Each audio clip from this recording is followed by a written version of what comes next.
So I am back again, very happy to be back with you, Ismael, again. How is it going for you? How are things doing? Things are going very well. I've been super busy the last 2 months, one thing after another, but it's all for, the greater benefit. I'm getting a lot of information out there, and to me, that is good because I feel like I've made an impact on the collective. Now that many people have been ordering my book and are becoming aware of this higher level intel, I feel like I've influenced the collective in a positive way where more people are becoming more aware about the greater connection to the cosmos and stuff in relationship to what's going on here in our world. Because for many years, not a lot of people understood the bigger picture. They only understood what was presented in front of them, which is we're dealing with the cabal, we're dealing with some injustices and corruptions. But they don't really know that this conflict could be traceable off-world. And so to me, I feel like, I'm doing something in the disclosure community. So that's a very good feeling. And I'm also currently working on writing an additional chapter for my book, which is going to segue into the third book. You certainly have been busy, and you certainly have been doing a lot to try and pull the bits of the jigsaw puzzle together, because it's so important, isn't it, that we understand at least a bit of detail about where we've come from, because then a lot of the hidden abilities that they're trying to suppress from us, a lot of the reasons as to why we're seeing what we've seen over the, certainly our living history and long before, has been happening. So what are some of the key things in terms of the cosmic history? I mean, obviously, the cosmic origin, your book here. Before we get into that, what's the symbol on the front? That represents the third eye chakra, which means once you activate the third eye chakra, you're able to see everything. You have access to infinite knowledge, and you can no longer be deceived. So to me, that's the symbol of opening up to the idea that we are multidimensional by activation of the third eye chakra. Fantastic. Normally, in its original context, it means to be single-minded. It means to learn how to access that infinite intelligence within everyone. But what happened throughout history is that the cabal has inverted all these symbols and all these, original, like these teachings in order to suit their own agenda for world domination. And then they always invert it to use it for the wrong reasons. But technically, the third eye chakra is our connection to source, our connection to infinite knowledge, infinite intelligence. Once we activate our third eye chakra, which in turn will activate our pituitary gland, then we begin to really access infinite intelligence. So that's what that means for me. And that's the reason why I wrote that book, is to help people, to help remind people that they all have a connection to infinite intelligence. I think it's one of the most important messages I've heard you speak about, because for me, a lot of what you speak about is so empowering, because when most of what's in this book, I didn't know at all. I mean, a lot of it's very new to me, which is why I'm going back over a lot of the sections to allow it to really sink in. But the important thing for me personally is putting those bits of the jigsaw puzzle together, because once we start understanding this information, we understand why there's been such an ongoing attempt to shut down our abilities as humans. Absolutely, yes. If people understood how powerful we really were, in our original design, before it was hijacked by the fallen ones, we wouldn't be in this situation. We would everybody would be liberated through their minds, because it's really not a prison that you could see, smell, or touch. It's a prison of it's a consciousness prison. It's a prison of our minds.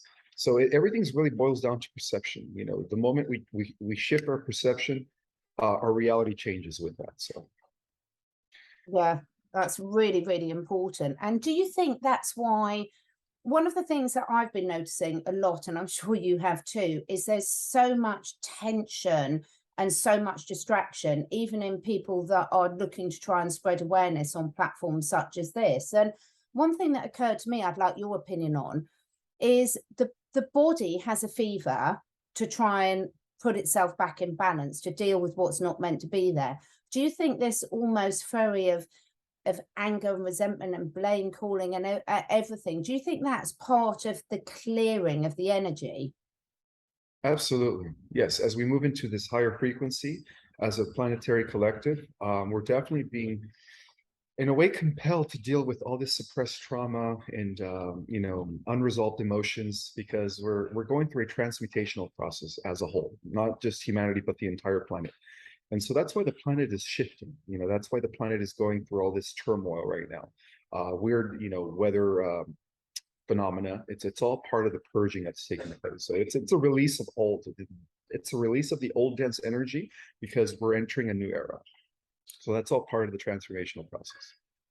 Yeah, and a lot of times when people are releasing and going through their own transformation and trauma release, which a lot of these things trigger things in people, which triggers them to release those emotions. If they don't understand that process, then they can sort of misdirect their anger and trauma onto other people. Have you been through that at all? And have you got any advice for people that are feeling that? Because the reason I'm asking the question, Ismael, is that there's a fine line, isn't there, between this awakening to this knowledge that's starting to make sense to a lot of people, but also at the same time not getting caught in patterns and thought patterns of behavior which are putting us on the negative timeline or stopping us moving forward.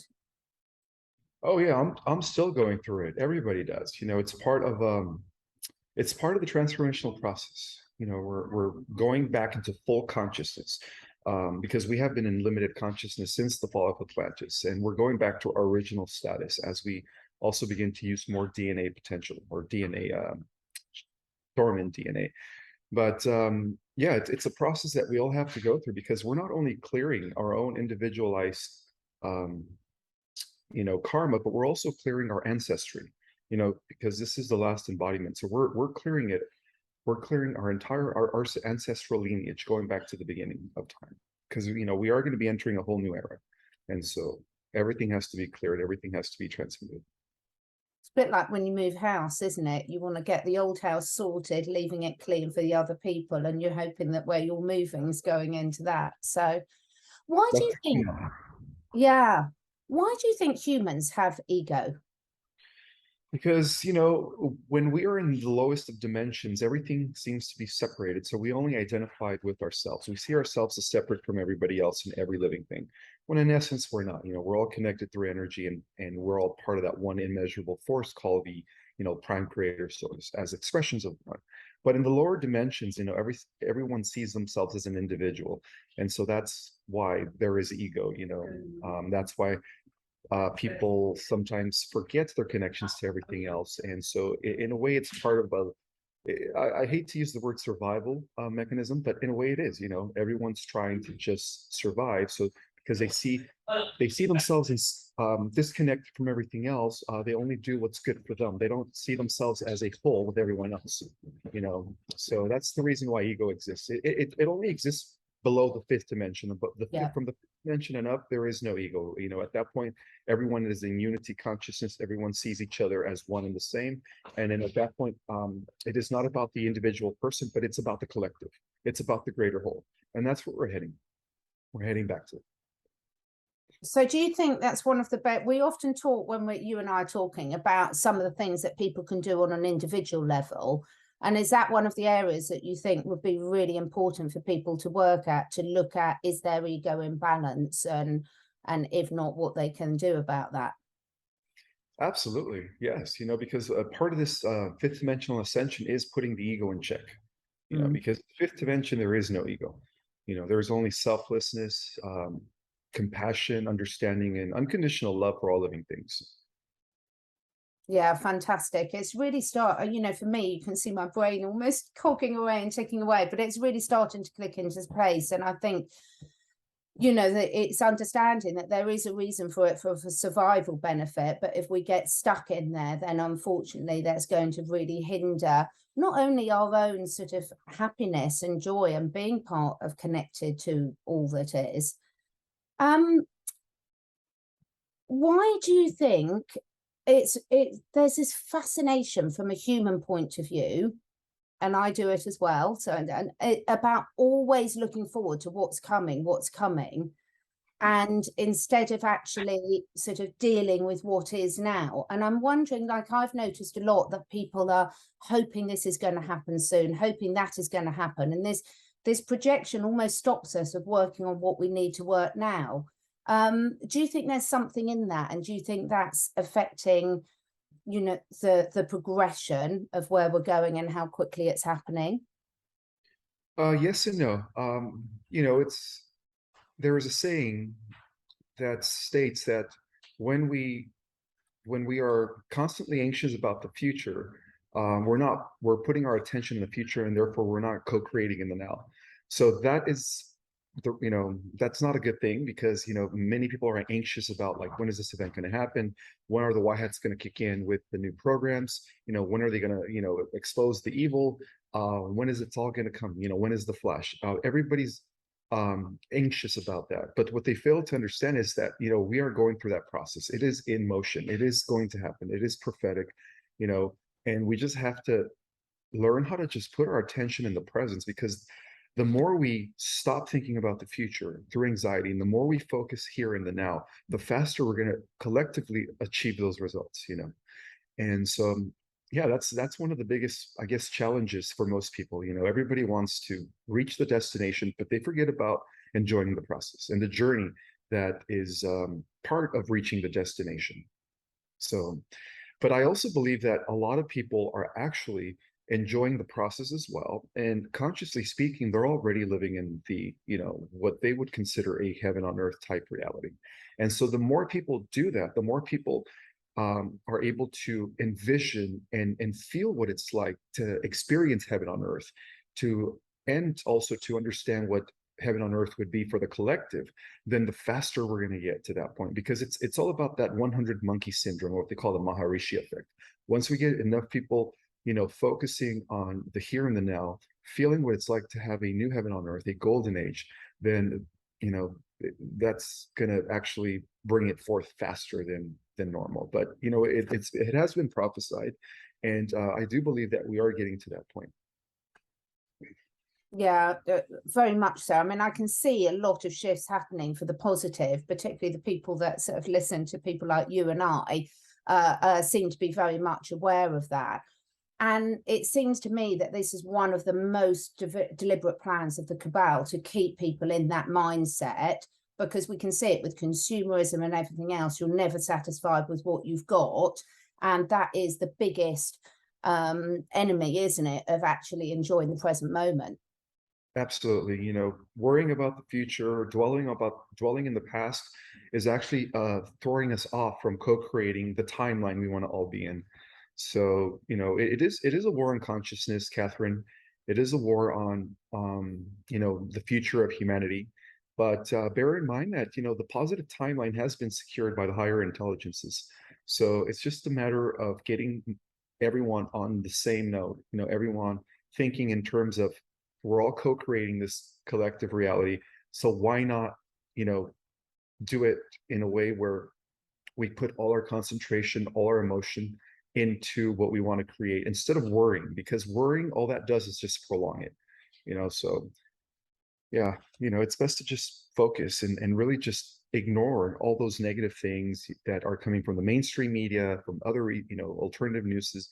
That there is a misinformation campaign by the Darksters to kind of throw us off from the positive timeline. But I think people have the discernment to distinguish, between those that are trying to throw us off the positive timeline, because they do it through fear. Whenever somebody's saying, okay, this is what's going to happen, there's going to be a false alien invasion, there's going to be, a pole shift, which is going to cause massive destruction, tsunamis, earthquakes everywhere. Well, that's part of the negative timeline. So if you could have the discernment, that would be great, to understand what is fear-based and what is not fear-based.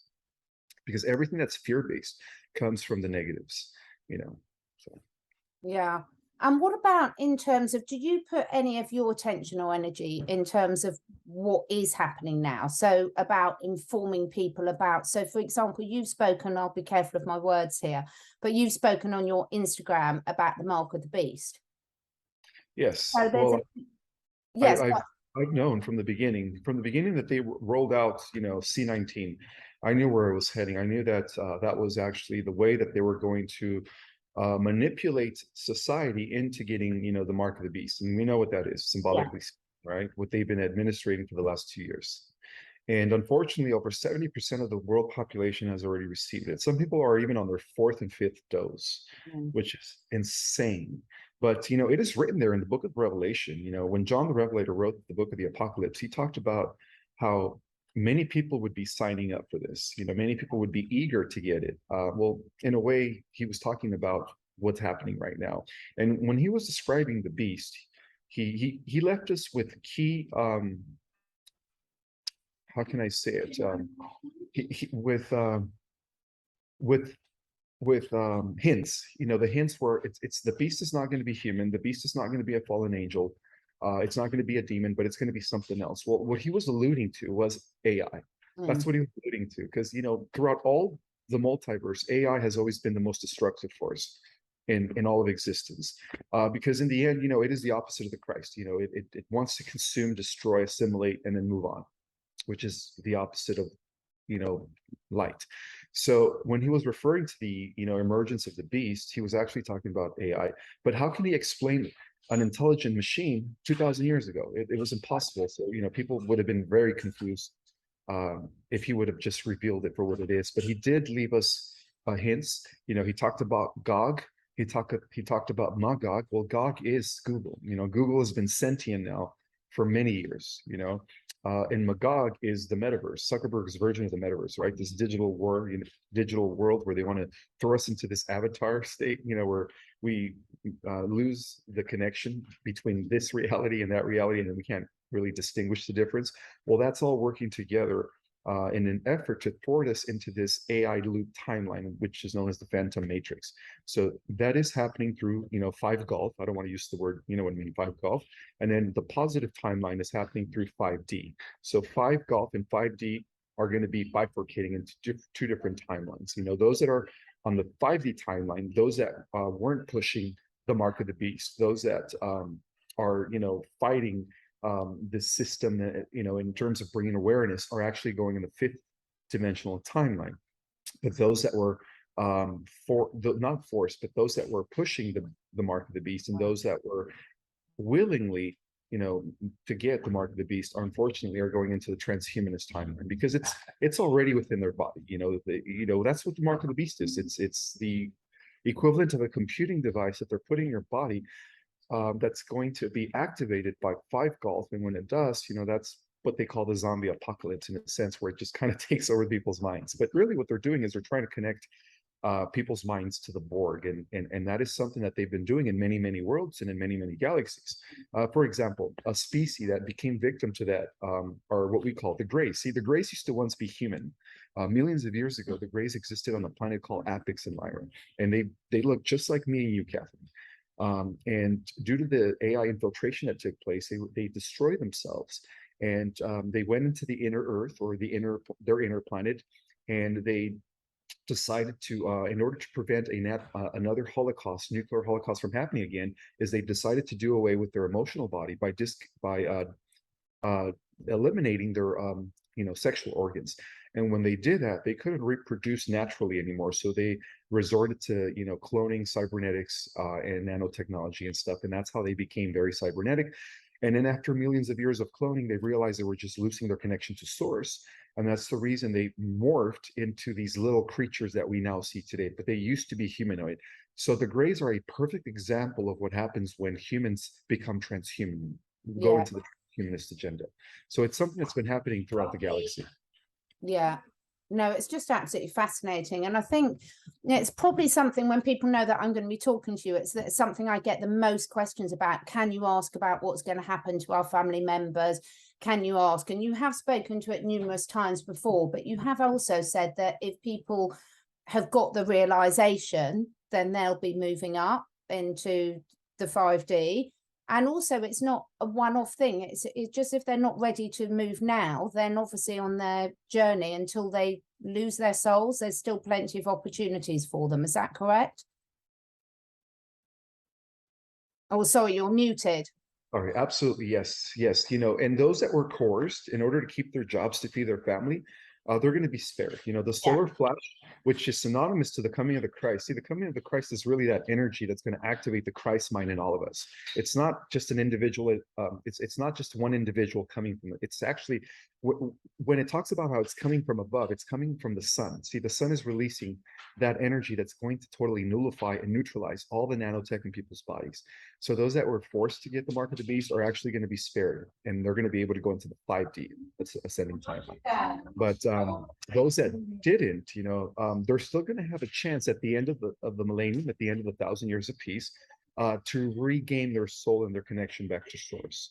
But the only ones that are going to be destroyed at the end of the millennium, when we finally have that final clash with AI, as the positive timeline and the transhumanist timeline begin to merge again at the end of 1,000 years. There's going to be one final clash.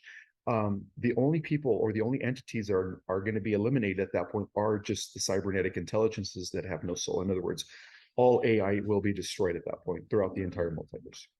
That's when the final battle comes against, between the metahumans, the angelic humanoids, which I talk about in my book, versus the machines, the intelligent robotics that exist throughout the multiverse.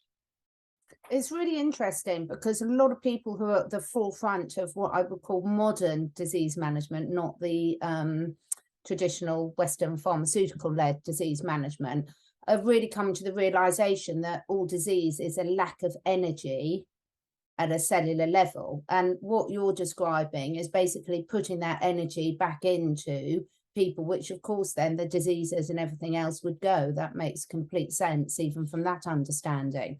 Why do you think that humans share so much DNA with some other species, for example, pigs and chimps and things?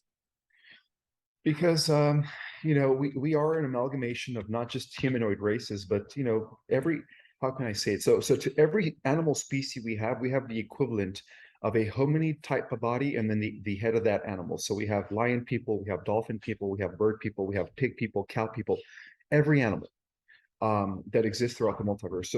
So we are an amalgamation of not just humanoid races, but a little bit of everything else. And from what I understand is that during the times of Atlantis, when the Draco infiltrated the Iberian, the original Anunnaki, through Enki and his mother Draman, who was the queen of the Draco, they were involved in some genetic experiments where they eventually mixed some of the original human angelic DNA with some of the lower strands that came from the animal kingdom, such as primates and different species, and that explains the different I guess, half human, half fish, half human, half horse, and all these different creatures that existed during those days. It was because of this genetic tampering with. But that also explains why some people have a genetic relationship to some of the animals because of the tampering, of the genetic tampering that took place during the times of Atlantis. But that's all going to be corrected now. We're going to be going back into we're going to be restored back to our angelic self, a 12-strand DNA human as well. Pretty soon. Yeah, not long. All the superpowers are coming. One of the things as well is at the moment, again, in when we're looking at the health crisis that most humans are going through at the moment because of everything, all the poisons and everything, and lifestyle choices that people have been coerced into taking on board.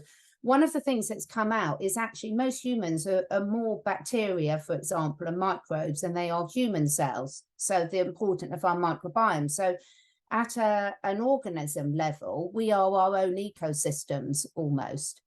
How does that fit into this plan and things? Because a lot of what we've been seeing with the problems with health are because they're killing off the other microorganisms that we need to, say, convert food, create energy. Does that have any relevance to this master plan? Absolutely, because ultimately it's a war between the organic way of life, which is self-generating, self healing, and it's self-directed. That's how the universe works. So we're mini universes. It is installed within our genetics to self-regulate, self-heal, and self-direct. And so as above, so below. So the war is really against the inorganic ones again. So basically what they're trying to do is they're trying to destroy the natural ecosystem within our bodies, as they were trying to do it on a macro level in the cosmos. So ultimately it boils down to either the organic way of life or the inorganic way of life. Yeah. But you're right, Catherine, our bodies are the most advanced, natural biological computers that were designed in a way where we have what it takes to heal within our bodies. Our bodies were meant to spontaneously heal, regenerate before we were genetically downgraded. So as more and more strands of DNA come on, we're going to go back to that, where we're going to be in full health. We're going to be living for thousands of years, and things are going to be so much different for us. It really is all clicking into place for me. It really is, and you can see why they've tried to make people realize, because again, the fact that we are a living ecosystem, that's exactly what they're trying to kill off, is that connection, realizing that we are connected, and we all need each other, and we're all energetically connected to all levels of life, so that's quite amazing. And as we have a clear and clean ecosystem, it's easier for us to connect with the Earth's ecosystem, and then in turn connect with the universe ecosystem. So that's what they're trying to do. They're trying to severe that connection between the microcosm, which is us, and the macrocosm, which is the universe. Yeah, it's all in place. Can you talk me through a bit about things like fairies and elementals and things? So are they still around? And if so, where are they? And why can some people clearly see them and interact with them and not others? Yeah, they're known as the telluric kingdom, and they are still around. They exist in the fifth dimension, which is still here. It's just in a different reality. Those that have the gift of clairvoyance, clairsentient, clairaudience could actually see them, sense them, and feel them, and hear them. And they are typically around plants where there's a lot of nature, flowers. That's where you could see them. And they're in a way miniature little angels. They come from the sixth universe, the sixth major creation, which is the universe of the little people, which I reveal in my book, how we're part of 12 major creations and we're part of the 12. Well, they originate in the sixth creation, which was devoted to the development of plant life and animal life, and they were the guardians of that. And they're still around, and they exist throughout the multiverse. I call them God's little helpers, and their role is to maintain the ecosystem, to maintain the healthy balance of plants and animals and stuff. So they're very real, and throughout all of history, they've been working in tandem with the angelic kingdom in order to maintain a perfect balance here in the physical level of reality. So yeah, they're very real. So when you watch movies like Peter Pan, and you hear, and you see people like Tinkerbell, all that stuff is real. They do exist. They have their own individual consciousness. They could communicate with people telepathically if people are open to communicate with them. And as I speak right now, due to the fact that we are activating, the planet's grid system is activating into the fifth dimensional Earth, the telluric kingdom is also being activated. So they're very connected with the elements, and as they activate, we activate. So there is a natural connection between the elemental kingdom, which is governed by the fairies, the elementals, right? They're also called the elementals, and the human kingdom. And once that connection is connected again, it's right now it's severe, but once it fuses again, then we're going to be entering a magical world where we're going to be working in tandem with the elemental kingdom. In other words, we're going to be able to control the elements with our minds due to the fact that we are in constant communication with the elementals.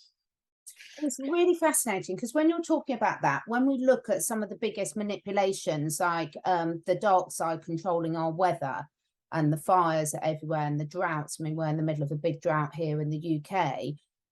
It's like they're taking all these things, all these abilities that we're going to have in the future, and that we should have had they not shut off our strands of DNAs, and they're trying to use them for the dark purpose. So it's like they've known all this, but they've taken it over and using it for the bad. Yes, like they're using technologies like HARP and other technologies to manipulate, earthquakes, tsunamis, and stuff. But what they're really doing is they're using advanced draconian technology, which comes from the Draco, to manipulate the elementals. See, so in a way, it's like they use this technology to take over the elementals in order to create their artificial weather catastrophes. but but that technology has been recently eliminated by the Galactic Federation. Yeah, fantastic. Have you ever seen any fairies? I don't see them like physically, but I do see the sparks of light. When I'm around nature, I see them all around me. And to me, they look like little bouncing balls of light. They're like Yeah. that everywhere. And they're all around me. And you could feel their presence, you could feel their love. So yeah, I've seen the little sparks of light, and I know that those are the elementals. Yeah, no, I've seen the same. Particularly, I've got a lovely wood up where the horses live, and it's just amazing. And they're literally everywhere. I wonder, do you think the animals can see them? Absolutely. Well, Yeah. like I said, the elementals are actually the guardians of the plant kingdom and the animal kingdom. So they're in constant communication with the animal kingdom. Yeah. Oh, it's so sweet, isn't it? So, is there anything? Oh, yeah, the genetic engineering. It's so funny because so many people are aware of the downside of GMO and controlling seeds and therefore food sources, and therefore you control all life on Earth. But again, it's another example, isn't it? Because we're all genetically modified, but it's another example of you can use the same technology for good and bad. Yeah, it's true. That's what they're trying to do. They're trying to genetically modify humans through the mark of the beast. Mm. So again, it's really a war on the natural organic way of life. That's what it boils down to. Yeah, exactly.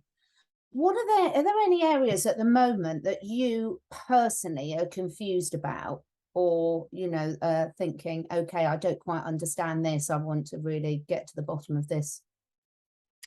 No, I think right now everything is in perspective for me.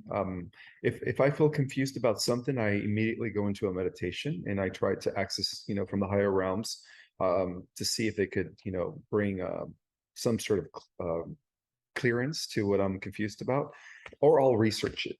But right now, I'm not like there isn't like one thing that I'm like totally confused about. Yeah. But if there is, I research it right away. One of the things about me is like I when it comes to certain things that I'm unaware about, my mind won't rest until I find the solution, or I get to the bottom of things. Otherwise, I'll be up for hours thinking. I'm exactly the same. It's exactly the same. So in terms of the messages, are you getting direct contact from your other sources at the moment, about where we're actually at and what is actually happening? Are you actually getting sort of ongoing messages from people, sort of keeping you up to date with where we're at and how things are shifting? Yes, most of my messages come from the Syrian High Council, which is where the Office of the Christ was established here in our galaxy. And they're telling me that even though that a small portion of the Federation was infiltrated by AI, with the return of Enki, who is now cybernetic. I don't know if you guys know the truth of Enki, the untold story of what happened to Enki, but Enki has always been the Luciferian, at the top of the Luciferian chain here when it comes to our world. And through his son Marduk Belial, he's been controlling pretty much the powers that be. I apologize for for the background. That's all So right. Enki broke he violated the Galactic Codex. He violated one of the rules that states that you cannot go to the outskirts of our universe, because that's where the AI was infesting and destroying worlds.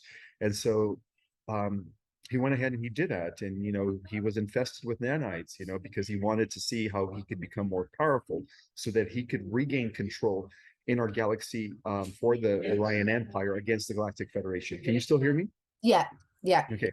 So he is now an AI, and he's the reason why a small portion of the Federation defected. But again, that's all going to be eliminated once the split happens. The 5D goes into the positive timeline. Enki's people are going to go into the negative timeline, and we know that he's trying to use certain people to make himself look good and stuff. But he's not going to win. He's not going to do anything. The divine plan is already in full place. There's nothing he can do. It's so good to hear that. It's so good to hear that. I think this is one of the overriding messages. It's funny because so many people I've seen sort of commenting, saying that people talking about, like yourself, talking about the solar flash, are spreading fear, but I don't see any fear in it at all. I wouldn't say, if you're a good person, what have you got to worry about? Nothing. It's all positive. Well, yeah, the solar flash is what's going to pretty much bring about the kingdom of God here on the earth, as prophesied in all the records. It is the coming of the second, of what they call the second coming of the Christ. Most people think it's a person, but it's not. It's an energetic field that is going to transform everything on the planet, catapulting us into a heaven on earth where everyone is in the Christ consciousness mentality. And that's what the solar flash is. It's the activation of the Christ grid here on planet Earth, and also the activation of the Christ mind in all of us. Yeah, no, just makes perfect sense. So what would you think if you had to say now sort of top 3 or 5 tips to people at the moment, what would you want those to be? Just to have discernment, go within your heart, because I know there's a lot of confusion even within the disclosure community, and just see things for yourself. The more you meditate, the more you're going to have clear vision of things, the more you're going to be less confused. And in regards to what I've said about Elena Danaan, that was a download that I got, and many people are actually confirming that there is something different about her since the last 9 to 10 months. It's not that she died, it's still her body. I misspoke. She's not dead. She's just been overtaken, through her implant by Enki. So Enki is the one that is in control of her now. And so, yeah, just I would suggest to go within and see what the truth is, because, I'm not here to give misinformation. I'm here to kind of just like let you guys know, what's really going on, who's been infiltrated and who's not, so that you guys could understand, and really just feel for yourself truth. So I'm not here to bring confusion. I'm here to just warn you guys of who's been infiltrated and who's not, so that you guys could not be misled by these people.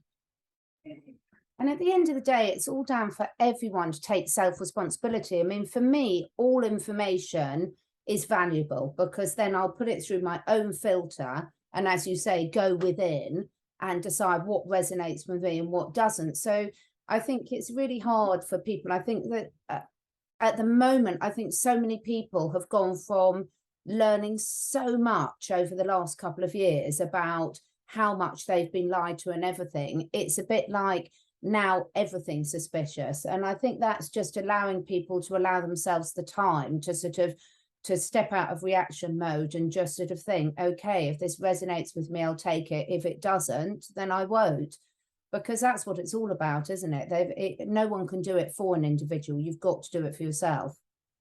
Absolutely. And I even encourage people to even, don't take my information face value. Like, do your own research, go within, meditate, investigate things for yourself, because in the end, your higher self, your heart, your intuition will always validate what's true and what's not true.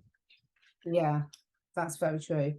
And just on a final note, personal protection, big subject again. Do you have, I know that you're protected at a much higher level, but in your human form, do you have any tools and techniques you use for personal protection that you'd like to share with people? Absolutely. Yeah. I wake up and I ground myself every morning. I invoke the shield of protection in a double diamond white light sphere that is impenetrable. And then, of course, I work with my guides, my spirit guides, and my ancestral lineage in order to continue the work that we began millions of years ago in Lyra. So every morning I center myself, I invoke protection and the guidance of my spirit guides and my ancestral lineage in order to complete the work of the ages that we began millions of years ago. So that's my personal, everyone has a different way of doing it, but I recommend that you always ground yourself, because when you're grounded, when you're really centered and rooted in your presence, then you are also rooted in your power, because your presence is your power. When you're not in that presence, when you're not grounded or centered, that's when you could easily be swayed by negative forces or other worldly forces. But when you are in your center and you're invoking the protection of your spirit guides, your angels, your family ancestry, then you become a shield. You become indivisible. Nothing can penetrate you. But you have to make it a habit every morning. in a way, it's like a ritual. You know, you have to really, really just be mindful of that every morning when you wake up, and also before you go to sleep, because these negative forces can attack us in our sleep through the astral. And so it's always good to do it right when you get up, and you know, whether it is putting yourself in a big bubble of light or whatever it is that you want to do to invoke for protection, but it's also best to do it at night before you go to sleep. I think that's a really important point. So, you know, everyone will find their own way, as you said, of doing that. But thank you for sharing that, because I think at the moment, again, going back to using discernment, it's very easy for us to say use your discernment, but the more you ground yourself and use these protection techniques, the more you'll find it all links together, and your discernment will come more clearly for you as an individual, whatever that might be for you. Fantastic. Thank you so much, Ismael. That's absolutely brilliant. I'm going to let you go. Have you got any spaces left on your courses this year? My November course is filling up pretty quick. I might have a few spots left there. Okay, so people, you know where to get books. All Ismael's links are going to be below the video. I really hope that you have a fantastic time. Lots of love to all your family as well, Ismael. And thank you so much for taking the time to talk to us today. Much appreciated. Thank you, Catherine. Take care.